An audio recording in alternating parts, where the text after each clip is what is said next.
الحمد للہ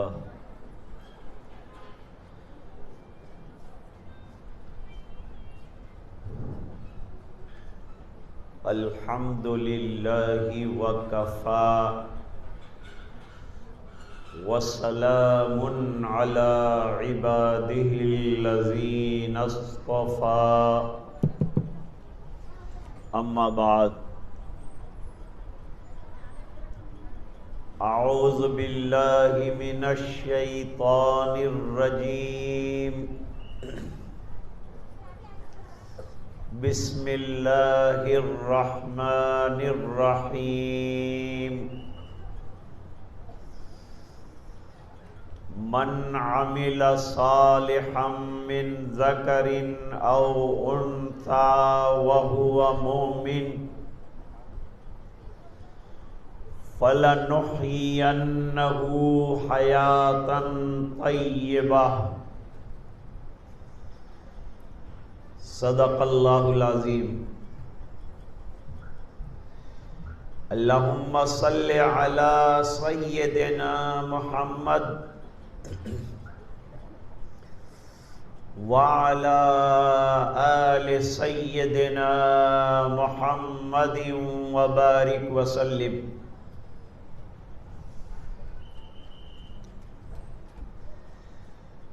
معززہ موقرہ دینی ماں بہنیں اور محترم حاضرین،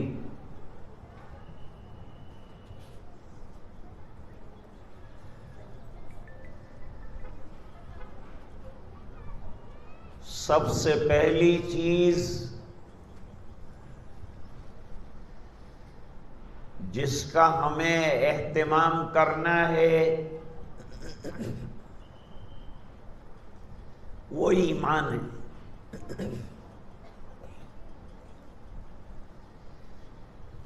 بغیر ایمان کے کوئی عمل اللہ کے نزدیک قابل قبول نہیں۔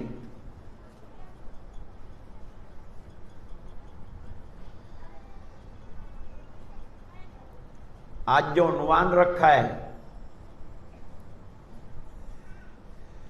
وہ یہ ہے کہ ہمارا گھر جنت کیسے بن جائے۔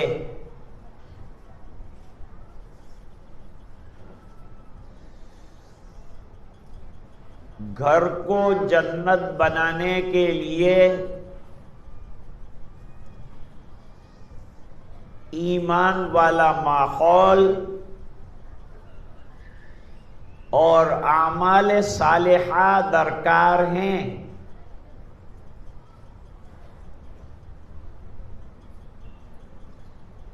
گھر کے ماحول کو ایمانی بنانا پڑے گا اور ایمانی ماحول میں اعمال انجام دینے پڑیں گے۔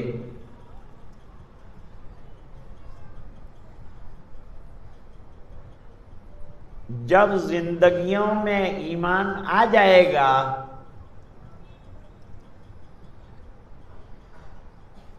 اور ایمان کے بعد اعمال صالحہ آ جائیں گے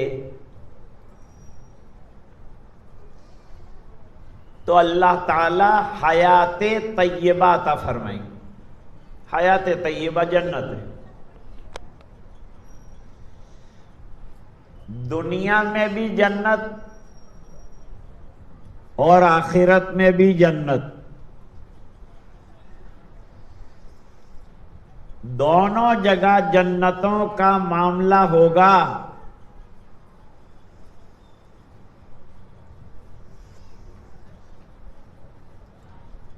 آپ نے سنا ہے نا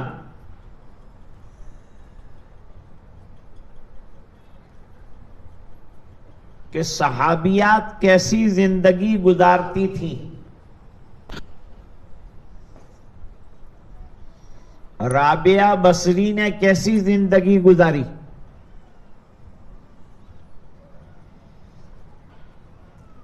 اگر ہماری زندگی صحابیات کے طرز پر ہو جائے ہمارا گھر جنت ہو جائے.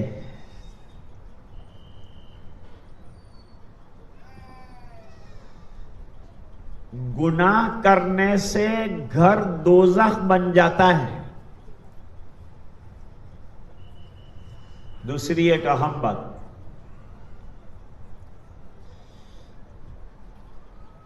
شوہر اور بیوی دونوں ایک دوسرے کے حقوق کو ادا کرنے والے بن جائیں.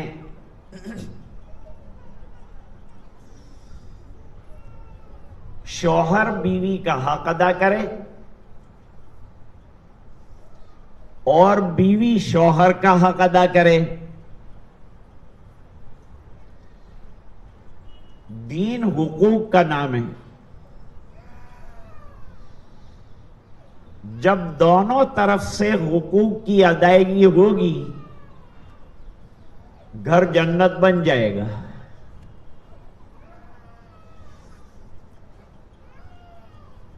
گھر میں آنے والی بہو جب ساس کو اپنی ماں سمجھے اور ساس اپنی بہو کو بیٹی سمجھے گھر جنت بن جائے.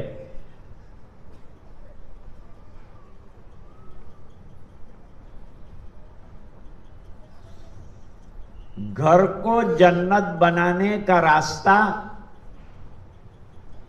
دین ہے.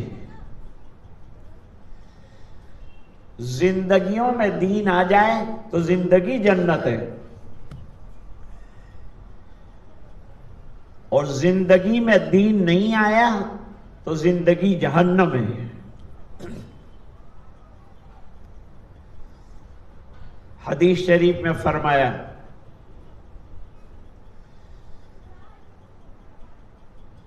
حضرت فاطمہ الزہرا رضی اللہ تعالی عنہا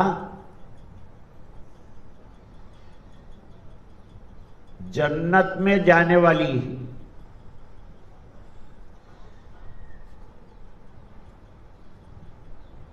اور جس نے دنیا میں اپنے گھر کو جنت بنایا اللہ آخرت میں اس کے گھر کو جنت بنا دے. حضرت فاطمہ رضی اللہ تعالی عنہا کی تعریف میں حدیث آتی کہ یہ جنت کی عورتوں کی سردار ہے. اب حضرت فاطمہ میں کیا کیا خوبیاں ہیں وہ خوبیاں ماں بہنیں اپنے اندر پیدا کریں.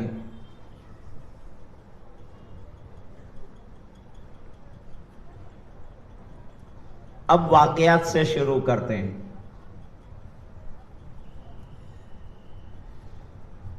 حضور پاک صلی اللہ علیہ وسلم کے یہاں کچھ خادم آئے.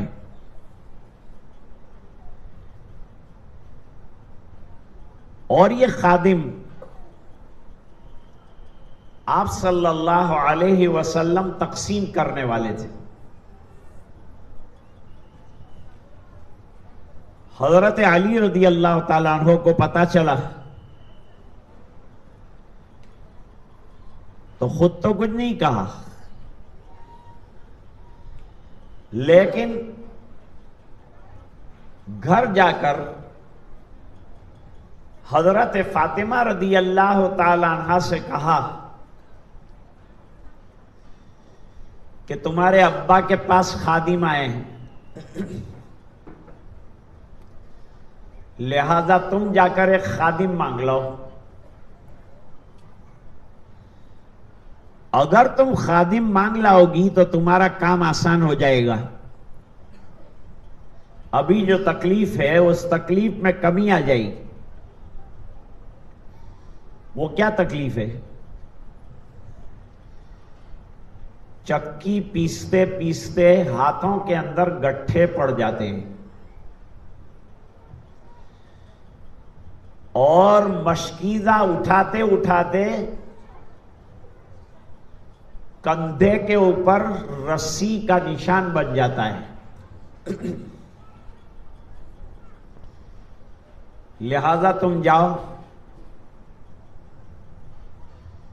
حضرت فاطمہ رضی اللہ تعالیٰ عنہ آئی تو آقا گھر پر نہیں تھے، سرکار گھر پر نہیں تھے. اماں عائشہ رضی اللہ تعالیٰ عنہ سے کہہ دیا کہ مجھے ایک خادم چاہیے، اور اپنی تکلیف کا اظہار کیا. کہا بیٹا ابا جان آئیں گے تو میں کہہ دوں گی، مسئلہ حل ہو جائے گا، کوئی فکر کی بات نہیں. جب سرکار آئے تو حضرت عائشہ رضی اللہ تعالی عنہا نے پورا ماجرا اور پورا واقعہ بیان کیا. سرکار نے سن لیا. سننے کے بعد نبی کریم صلی اللہ علیہ وسلم بنفس نفیس حضرت فاطمہ اور حضرت علی کے گھر گئے.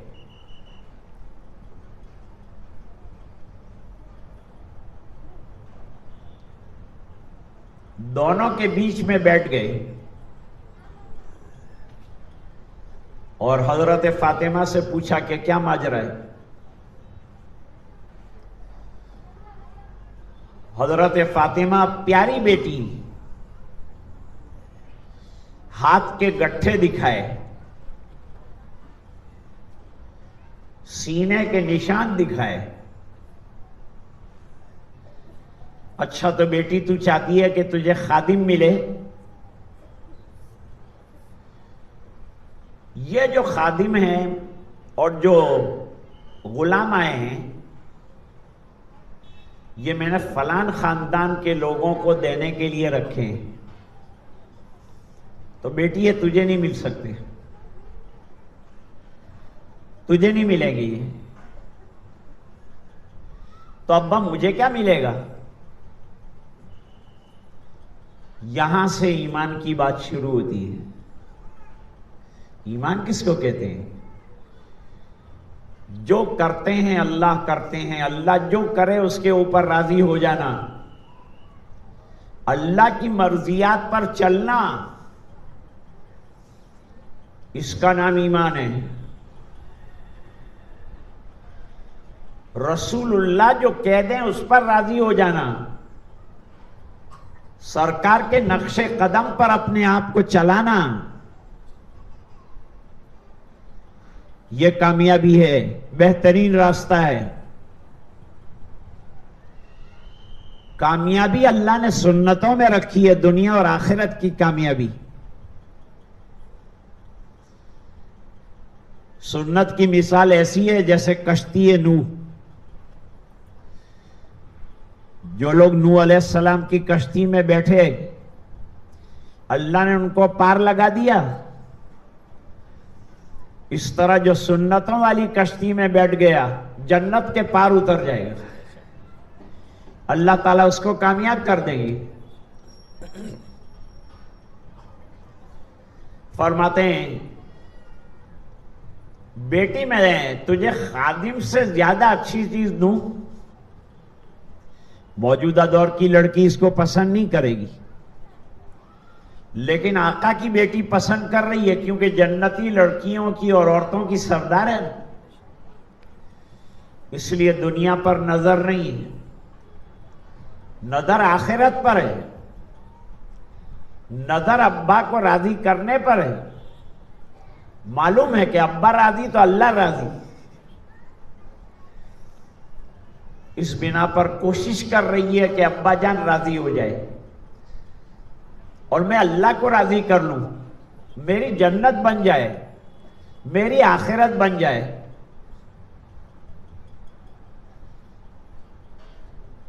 حضور نے فرمایا میں تجھے آخرت میں کام آنے والے خادم دیتا ہوں. دنیا کے خادم کے بغیر کام چل سکتا ہے،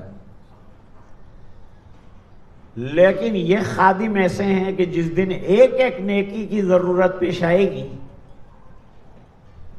اس دن تجھے یہ کام آئیں گے. ابا جان بتائیے کیا ہے؟ جواب دیا، رات کو سونے سے پہلے، رات کو سونے سے پہلے، ماں بہنیں سن رہی ہوں گی، غور سے سنیں، یہ ہمارے لیے بھی سبق ہے. ماں بہنیں دن بھر کام کر کے تھک جاتی ہیں. علماء لکھتے ہیں کہ اگر رات کو تھکان کی وجہ سے نیند نہیں آتی اور کوئی رات کی تھکان دور کرنا چاہتا ہے تو میرے محبوب نے جو وظیفہ بتایا وہ پڑھ لیا کرے، رات کی تھکان بھی دور ہو جائے گی اور نیند بھی آ جائے گی. کیا مہربان نبی اللہ نے عطا فرمایا ہے، جس سے ہماری دنیا کا بھی خیال ہے اور آخرت کی بھی فکر ہے.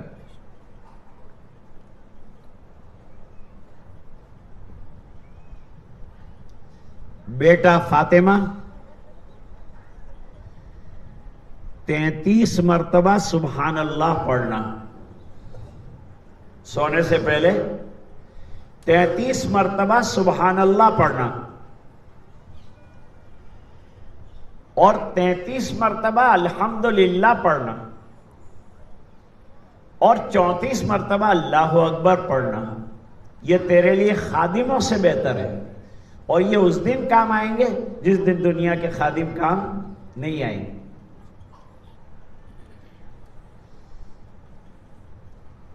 اتنا نہیں ہوا، ضرورت تو خادموں کی تھی حضرت فاطمہ کو،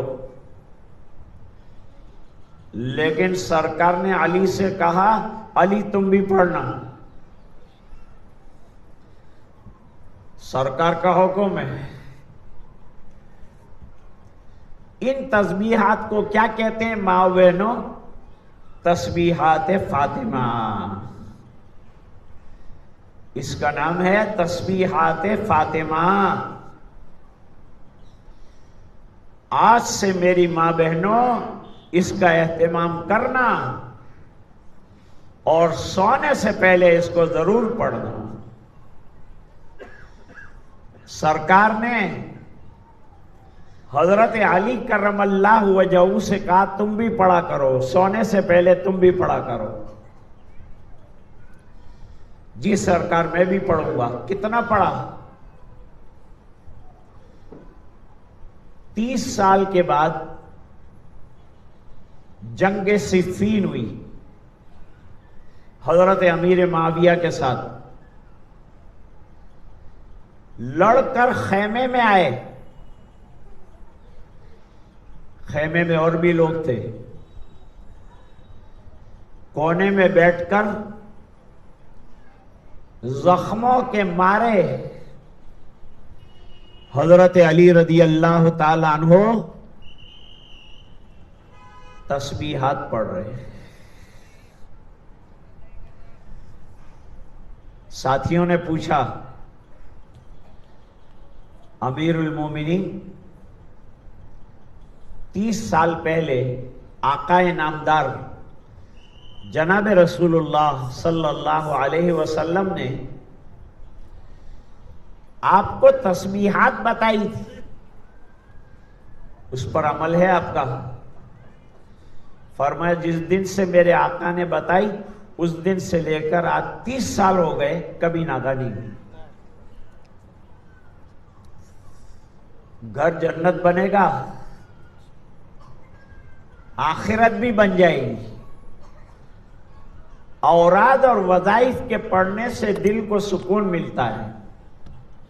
الا بذکر اللہ تطمئن القلوب. دلوں کا اطمینان چاہیے، دلوں کا سکون چاہیے. ذکر اللہ کیجیے. ایک واقعہ ختم ہو گیا. آئیے اب دوسرا واقعہ سنتے ہیں. جتنے واقعے ذکر کروں گا سب عبرت کے ہوں گے. نمبر 2، رسول اللہ صلی اللہ علیہ وسلم کا دستور ہے کہ آپ صحابہ کرام کو بیکار بیٹھنے نہیں دیتے. ان کو کوئی نہ کوئی فکر میں لگاتے ہیں، کوئی نہ کوئی دین کی فکر میں لگاتے ہیں. بہت واقعات ہیں. آخرت کی فکر میں لگاتے ہیں، دین کی فکر میں لگاتے ہیں، مسائل کی فکر میں لگاتے ہیں. فضول بیٹھے رہنا اچھا نہیں. اسی وجہ سے میرے آنے سے پہلے حضرت مولانا نے آپ کے سامنے بیان کیا، کیوں فضول بیٹھے رہ کر فضول باتیں کریں گے؟ یہ جنت کا راستہ نہیں ہے. ہم تو جنت کا راستہ تلاش کرنے آئے. اور دنیا کی باتوں میں کیا رکھا ہے؟ جب آدمی دنیا کی بات میں لگتا ہے تو غیبت میں مبتلا ہو جاتا ہے، فضول باتوں میں مبتلا ہو جاتا ہے، اپنی آخرت کو برباد کر بیٹھتا ہے. آخرت کو سجاؤ، آخرت کو بناؤ، یہ اللہ پسند کرتے ہیں. اسی لیے تو اللہ نے نبیوں کو بھیجا، میرے بندوں کی آخرت سنور جائے، میرے بندوں کی دنیا بھی سنور جائے. ایمان لائے تو حضرت بلال کی دنیا بھی سنبھل گئی، ایمان لائے تو ابو ہریرہ کی دنیا بھی سنبھل گئی. حدیث شریف میں واقعہ آتا ہے، ابو ہریرہ کو حضور کے بعد ایک جگہ کا گورنر بنایا، گورنر بنایا. ذرا ناک میں سے پانی نکل رہا تھا.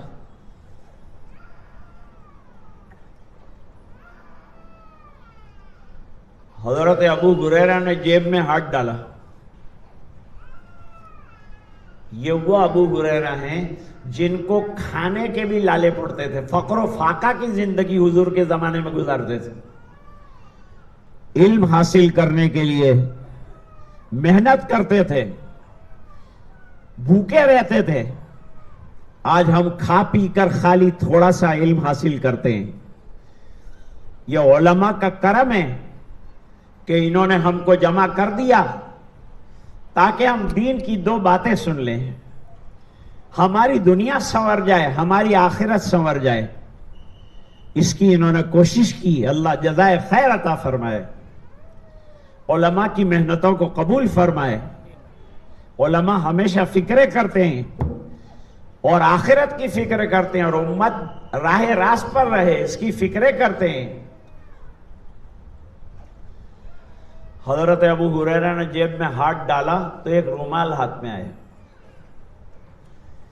یہ رومال اتنا مہنگا تھا کہ بادشاہ جو ہے وہ بھی نہیں خرید سکتا تھا. آنکھوں میں آنسو آ گئے. اے اللہ، ایک دن وہ تھا کہ نان شبینہ نہیں ملتا تھا، لیکن سرکار کی غلامی کا نتیجہ یہ نکلا.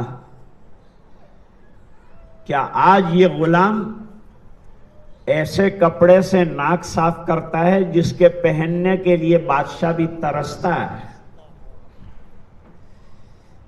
تو اللہ دنیا بھی دیتا ہے اور اللہ آخرت بھی دیتا ہے.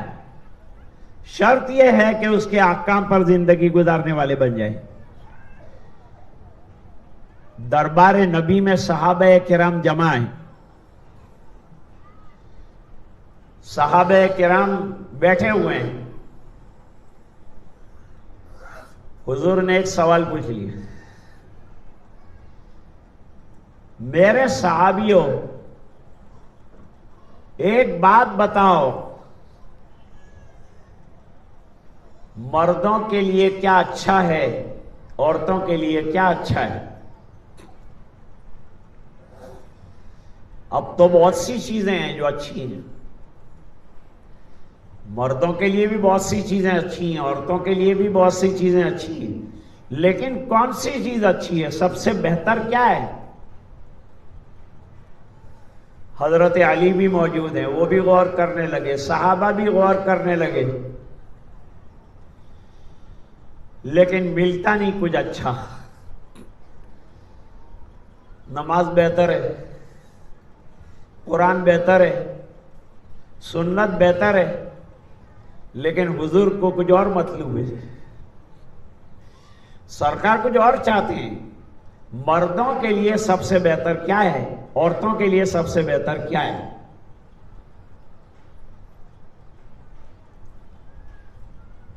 حضرت علی گھر چلے گئے، گھر میں چکر کاٹ رہے ہیں۔ حضرت فاطمہ رضی اللہ تعالی عنہا نے سوال کیا، میرے سرتاج، شوہر سرتاج ہوتا ہے، سر کا تاج ہوتا ہے، اس کا احترام کرنا، اس کی خدمت کرنا۔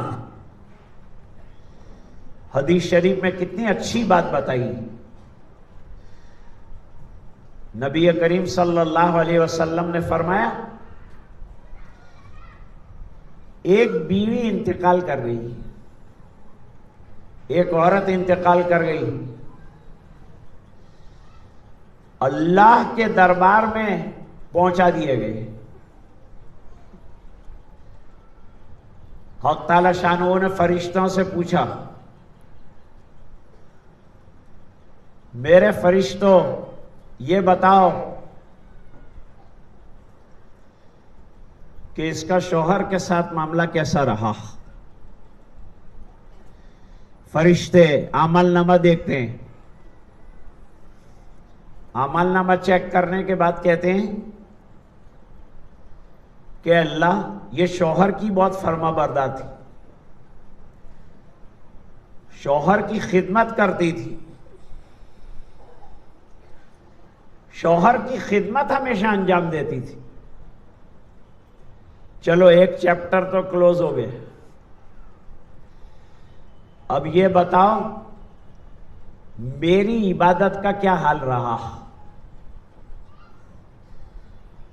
فرشتے کہتے ہیں اللہ تیری عبادت میں بھی اس نے حد کر دی،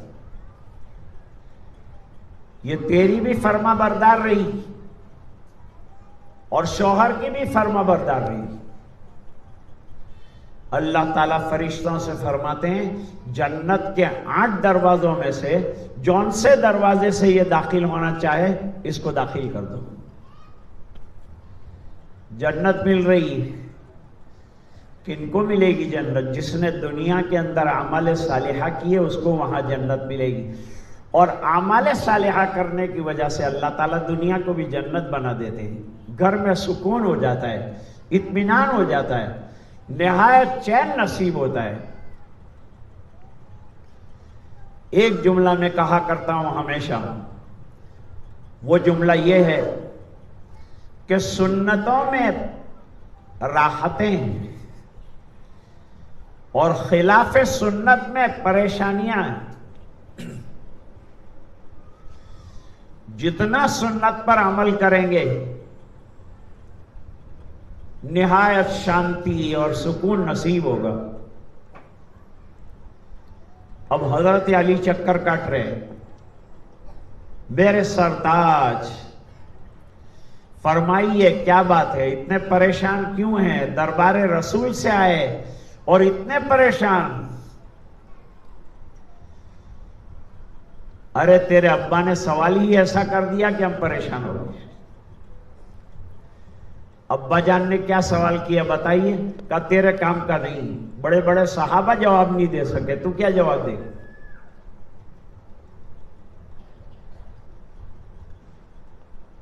لیکن سوال بتائیے تو صحیح، کیا ہے سوال؟ حضرت علی رضی اللہ تعالیٰ عنہ نے فرمایا کہ ابا جان نے سوال کیا ہے۔ ابا جان نے کہا مردوں کے لیے بہتر کیا ہے، عورتوں کے لیے بہتر کیا ہے؟ حضرت فاطمہ مسکرائی، اتنا آسان سوال کا جواب نہیں دیا تم نے؟ یہ تو نہایت آسان سوال ہے. بتا فاطمہ کیا ہے آسان؟ جواب بتا.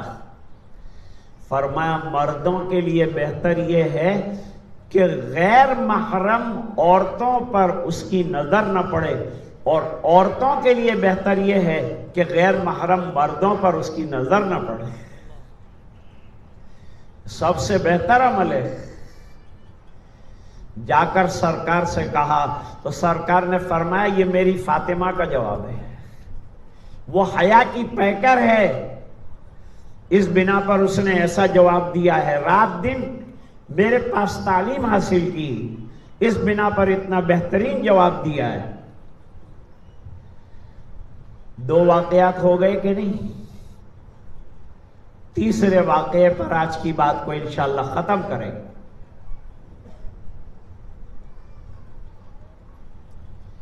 نبی کریم صلی اللہ علیہ وسلم کے وفات کا وقت قریب ہو گیا ہے. لوگ ملنے آنے لگے، عیادت کے لیے آتے ہیں لوگ. یاد رکھو کہ بیمار کی بیمار پرسی کرنے کو عیادت کہتے ہیں، اور انتقال کے بعد دلاسا دینے کے لیے جاتے ہیں، اس کو تعزیت کہتے ہیں. تعزیت کا ٹائم 3 دن کا ہے. عیادت کا جب تک بیمار رہے عیادت کر سکتے ہیں. حضرت فاطمہ بھی ابا جان کو دیکھنے آئی. سر پر پٹی بندھی ہے میرے سرکار نے، سخت درد ہے سر میں، بخار تیز ہے. کتنا بخار ہے میرے نبی کو؟ حدیث میں فرمایا 2 آدمیوں کو جتنا بخار آتا ہے اکیلے میرے نبی کو آتا ہے. حضور نے پوچھا جانتے ہو ایسا کیوں ہے؟ فرمایا اس لیے ہے ایسا کہ امتی سے ڈبل اجر تکلیف اٹھانے پر نبی کو اللہ دے دے. اس بنا پر ڈبل تکلیف دی جا رہی ہے کہ ڈبل اجر دوں گا.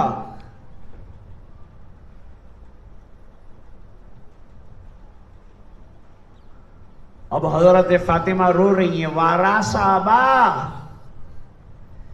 ہائے ہائے ہائے ہائے ہائے، میرے ابا جان کو کتنی تکلیف ہے.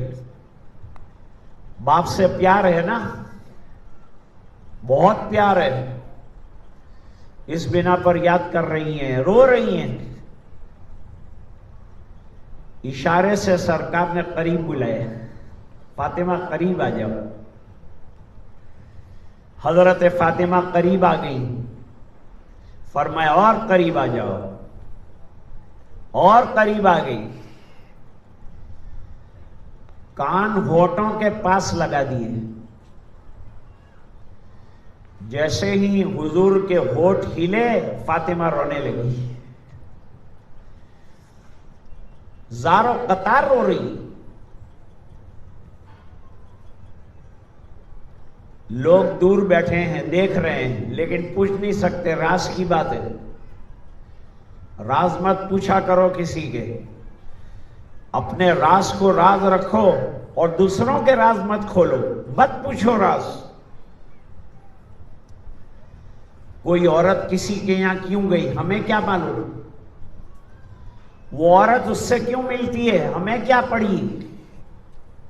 ہم کوئی کلیکٹر تھوڑے ہیں کہ یہ عورت اس سے نہ ملے وہ عورت اس سے نہ ملے، وہ ان کا اپنا مسئلہ ہے.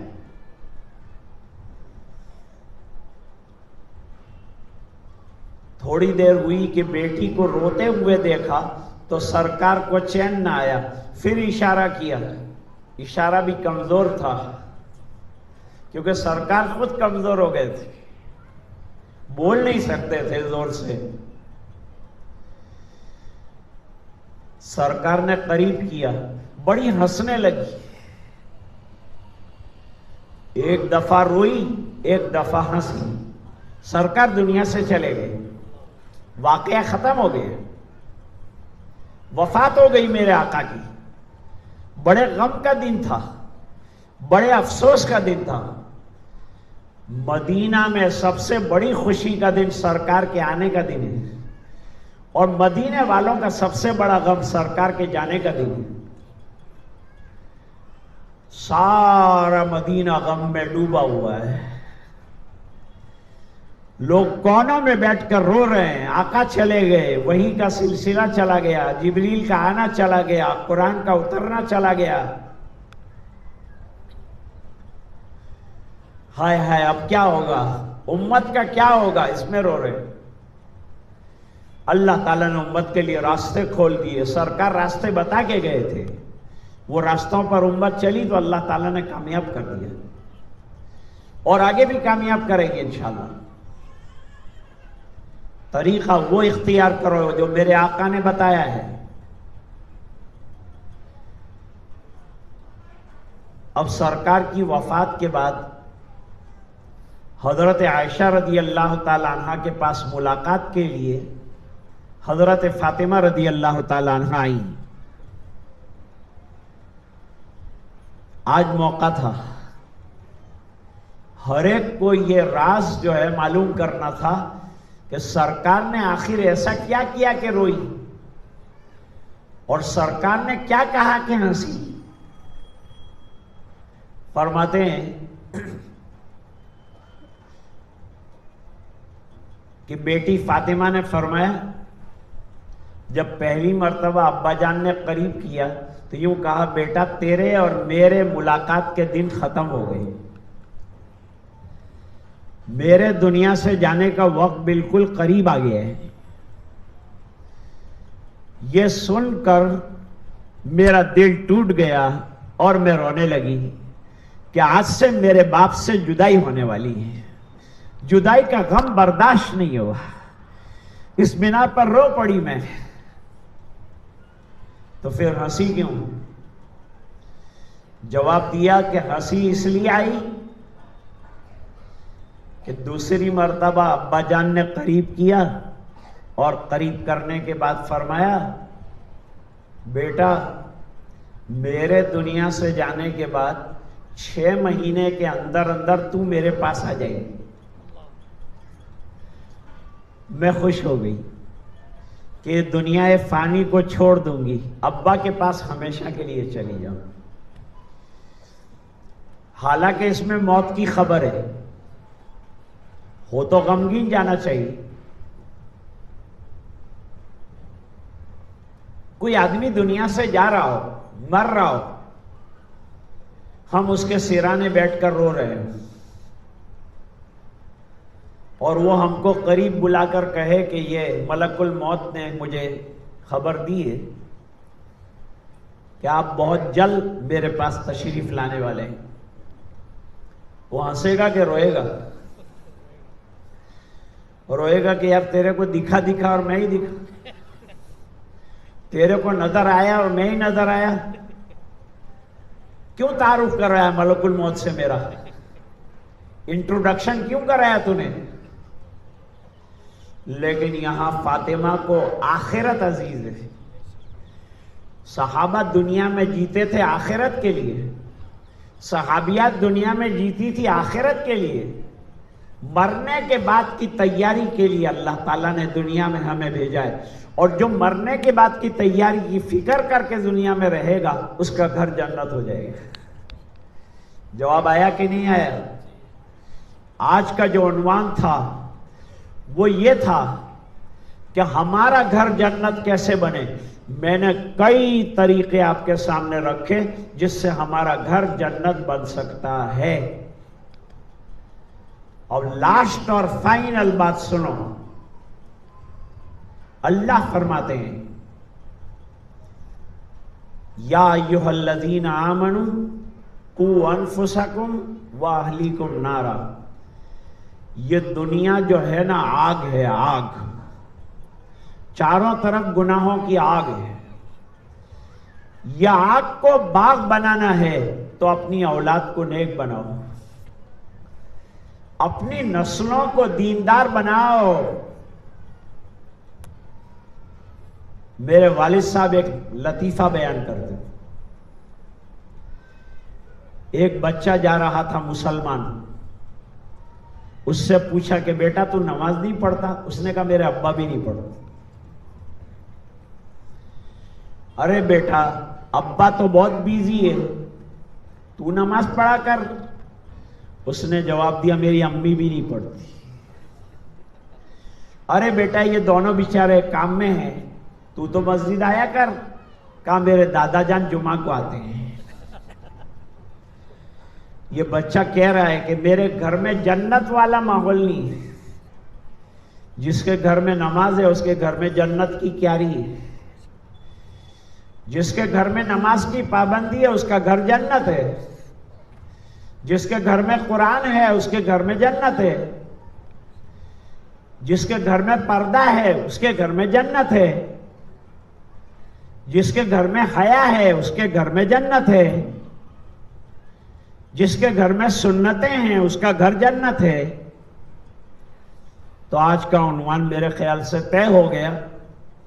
آنے والی ماں بہنیں اب اپنے گھر کو جنت بنانے کی جو ترکیبیں بتلائی ہیں ان ترکیبوں سے کوئی ترکیب استعمال کریں۔ باتیں تو ہم سنتے ہی رہتے ہیں، لیکن اصل بات یہ ہے کہ ہماری زندگیوں میں عمل آ جائے اور ہماری زندگیاں ایسی بن جائے جیسے صحابہ کرام کی زندگیاں ہیں، جیسے صحابیات کی زندگیاں ہیں۔ صحابہ کا کمال کیا تھا؟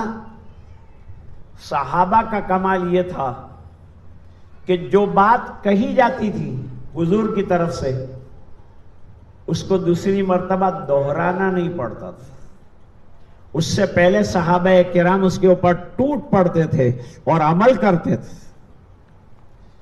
آج کے اجلاس کو اللہ تعالیٰ قبول فرمائے۔ میں نے آتے ہوئے دیکھا کہ ماں بہنیں ماشاءاللہ پردے برقعے کے ساتھ دین کی باتیں سننے کے لیے دوڑ دوڑ کر آ رہی۔ اللہ تعالیٰ آپ کے اس جذبے کو قبول فرمائے۔ گویا آپ کو یہ فکر ہے کہ میرا گھر بھی جنت ہو، اس کی فکر میں آپ یہاں تک تشریف لائے، دین کی باتوں کو سنا۔ اللہ تعالیٰ بھی اس پر عمل کرنے والا بنا دے اور زندگیوں میں اس کو اتارنے والا بنا دے۔ آج یہاں کے تاریخی شہر میں ہمارے حضرت مولانا عثمان صاحب نے بہت زیادہ اصرار کے ساتھ یہ پروگرام لیا تھا، اور صبح میں علماء میں بیان ہوا، ابھی الحمدللہ مستورات میں ہو رہا ہے، اور ابھی مغرب کے بعد جمعہ مسجد میں جو یہاں کی تاریخی جامع مسجد ہے اس میں انشاءاللہ دین کے سلسلے کی اہم بات ہوگی۔ آپ حضرات وہاں بھی تشریف لائیں۔ ماں بہنوں کے لیے وہاں انتظام نہیں ہے، البتہ بھائیوں کے لیے مسجد میں بیٹھنے کا بھرپور انتظام ہے، تو پوری فکروں کے ساتھ انشاءاللہ وہاں بھی آئیں۔ جو بھی بات کہی جائے اللہ تعالیٰ مجھے بعد میں پوری امت کو عمل کرنے کی توفیق سعید عطا فرمائے۔ اللہ تعالیٰ ہم سب کو دیندار بنائے اور اپنے گھر کو جنت بنانے کی فکریں اللہ تعالیٰ ہم سب کو ہمیشہ کے لیے عطا فرمائے۔ وآخر دعوانا ان الحمدللہ رب العالمین۔ اب کیا دعا کر رہے ہیں۔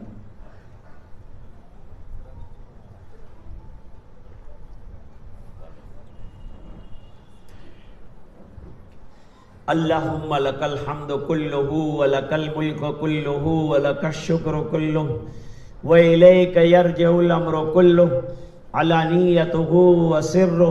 اللہم صلی علی سیدنا محمد وعلی آل سیدنا محمد وبارک وسلم۔ ربنا آتنا فی الدنیا حسنہ وفی الآخرۃ حسنۃ وقنا عذاب النار وادخلنا الجنة مع الابرار یا عزیز یا غفار۔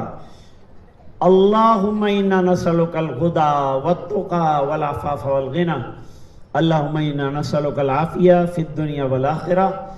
اللہم احفظنا من الآفات والبلیات ووفقنا للطاعات والعبادات وبارک لنا فی الرزق والحسنات اللہم انا نسألک الجنہ ونعوذ بک من النار اللہم انا نسألک العفو والعافیہ والمعافاة الدائمہ فی الدین والدنیا والآخرہ توفنا مسلمین والحقنا بالصالحین غیر خزایا ولا ندامہ ولا مفتونین۔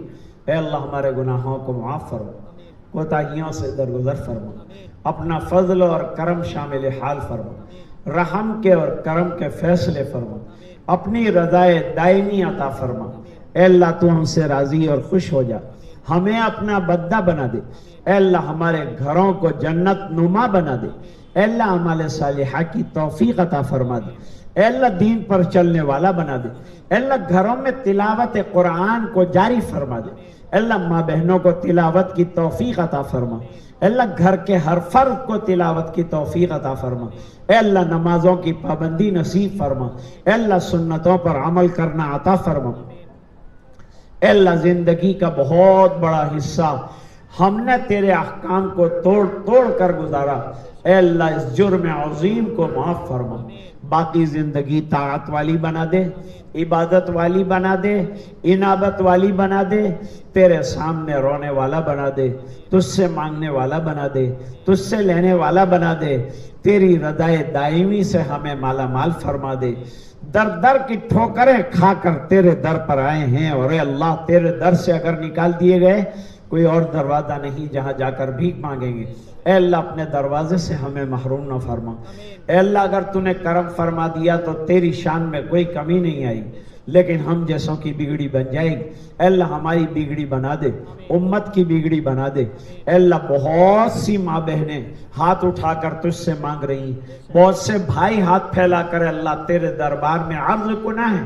اے الہ العالمین یہ ہاتھ پھیلانا منظور فرما۔ اے اللہ کیا مانگنا چاہیے ہمیں معلوم نہیں ہے، اے الہ العالمین جو مانگا وہ بھی عطا فرما، جو مانگنے سے رہ گیا وہ بھی نصیب فرما۔ اے اللہ پورے مجمع کی مغفرت فرما، امت کے ایک ایک فرد کی مغفرت فرما، اور یہ دعائیں اپنے فضل و کرم حبیب پاک صلی اللہ علیہ وسلم کی برکت سے منظور فرما، برحمتک یا ارحم الراحمین۔